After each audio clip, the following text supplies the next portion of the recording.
சில பெண்களுக்கு மேல் உதட்டின் மேல மெல்லிசா பூனை ரோமம் வளர்ற மாதிரி தேவையில்லாத முடிகள்லாம் வளரும். இதை போக்குறதுக்கு குப்பைமேனி இலை, வேப்பம் கொழுந்து, விரலி மஞ்சள் இந்த மூன்றையும் மாவு போல் நல்லா நைசா அரைச்சிட்டு இரவு படுக்க போறதுக்கு முன்னாடி உதட்டின் மேல் பகுதியில தொடர்ந்து ஒரு வாரம் பூசிட்டு வந்தாங்க அப்படின்னா தேவையில்லாத முடியெல்லாம் உதிர்ந்துரும்.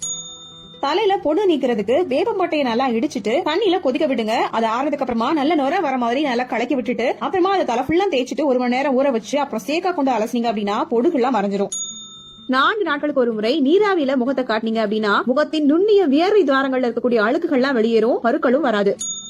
விட்டமின் இ மாத்திரைகள் வாங்கி அதுல இருக்கக்கூடிய அந்த எண்ணெயை முகச்சுருக்கங்கள்ல தேய்ச்சி நல்லா மசாஜ் கொடுத்தீங்க அப்படின்னா முகச்சுருக்கங்கள்லாம் மறைஞ்சு முகம் அழகா இருக்கும்.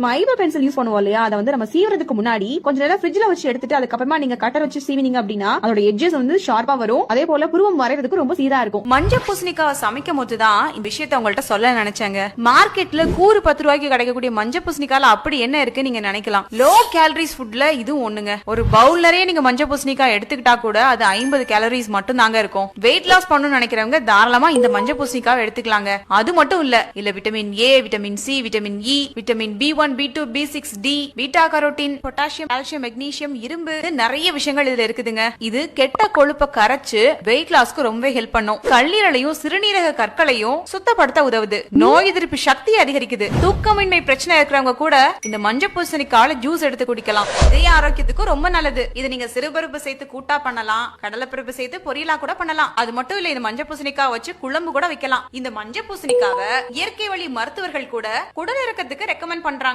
இந்த அளவுக்கு ஹெல்த் பெனிஃபிட்ஸ் நிறைய இருக்கக்கூடிய மஞ்சள் பூசணிக்காவை வாரத்துல ஒரு 2 நாளாவது சேர்த்து பாருங்க. வெயிட்டையும் மெயின்டைன் பண்ணலாம், நம்ம உடல் ஆரோக்கியத்தையும் மேம்படுத்தலாம்.